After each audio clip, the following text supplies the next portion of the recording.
6-string guitar and 7-string guitar in the same metal song. So I'm going to break down some of the things that I did with both guitars. You'll hear some pieces of each individual track so you can hear exactly what I'm doing with each guitar and of course how they came together, like in the full mix you just heard. But real quick, this is a really fun experiment to do. I hope you guys are enjoying this so far. I know we're just starting, but I hope you enjoyed the mix you just heard.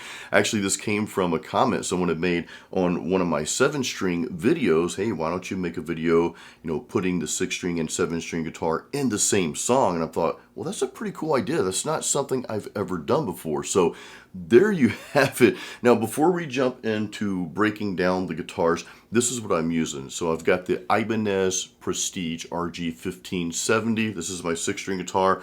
We've just got stock pickups in this thing. You guys have seen my video on why I kept the stock pickups. The V7, V8. I use the V8, the bridge pickup. These are passive.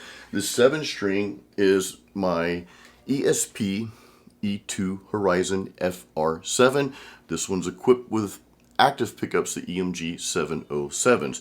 Now, how I recorded this was really simple. 2 rhythm tracks, hard panned each track.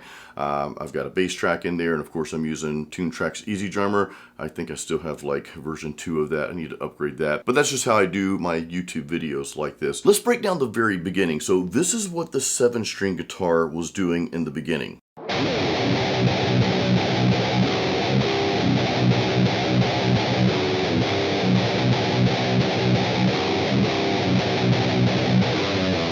Now, I did something a little different on the 6-string. While the 7-string was doing the really cool galloping, I just wanted to let those chords ring out. So here's what I did on the 6-string guitar.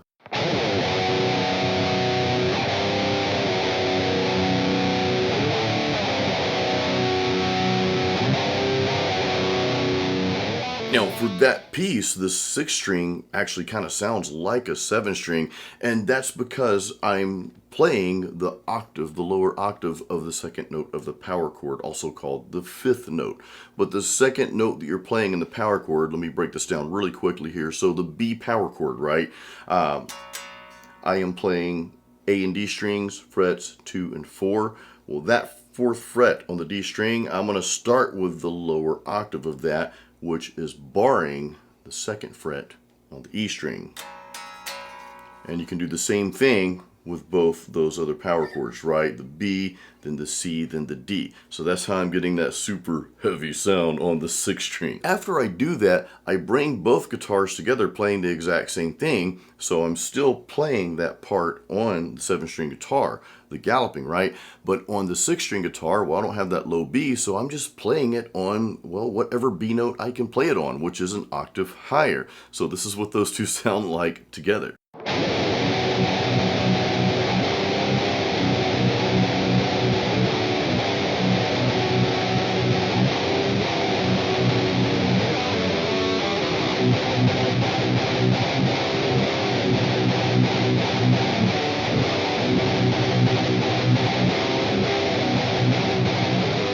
Now, this next little part, I'm keeping things kind of choppy on the 7-string guitar, and I'm actually kind of modulating a little bit, if you will. I'm going from the B, the key of B minor here, I'm going from that to the key of C sharp minor. So this is what the 7-string is doing here.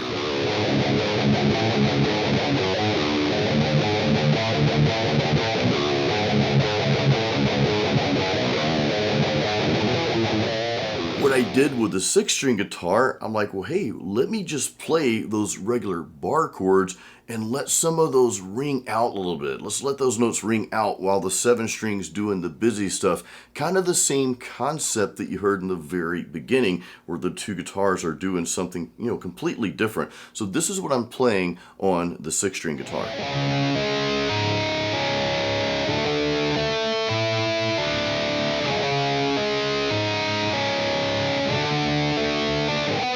Then I just bring both guitars doing the exact same thing, which again, you hear the 6-string just doing the same thing an octave higher. So let me play those tracks, let me play both parts of those tracks so you can hear what both guitars are doing, and then they come in and just start doing the same thing together.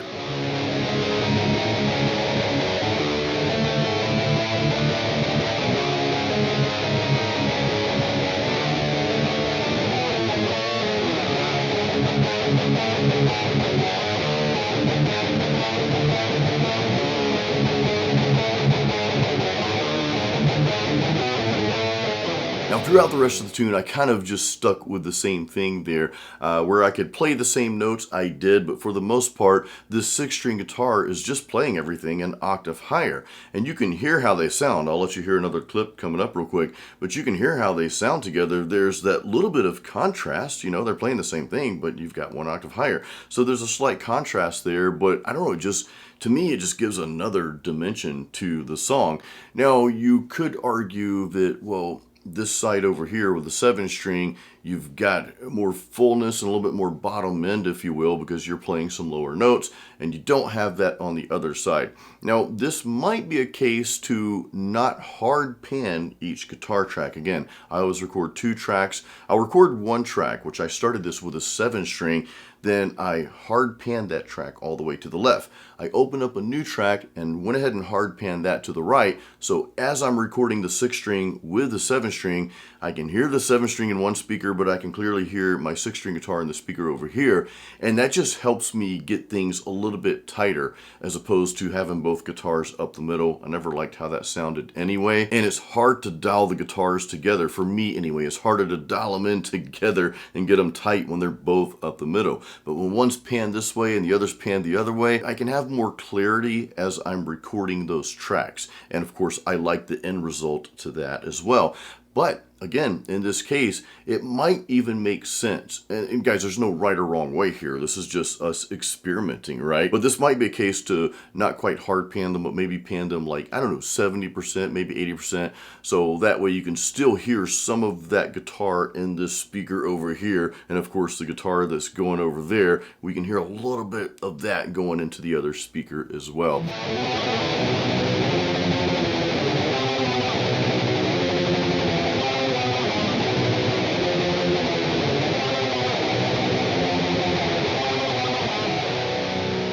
Real quick before we go, if you don't have my free practice guide, Metal, Riffs, and Licks, grab a copy of that. There's a link in the description. Now, if you have my free guide and you want to check out my online guitar courses, I've got a couple courses out there right now. There are links for those in the description as well. Get the free stuff first. I always encourage people, just, you know, the videos you're watching here, I've got the free guide. I've got a lot of free stuff out there. So check all that out first. And if you decide, hey, I want to jump into one of Jason's courses, again, that's available as well. Guys, I hope you have an awesome day. I know this video was just kind of fun and kind of lighthearted, so I do hope you enjoyed it. If for nothing else, it was just hearing some cool tunes, right? And talking about guitars and talking about gear and recording and all that good stuff. Guys, until next time, keep it metal and keep playing music.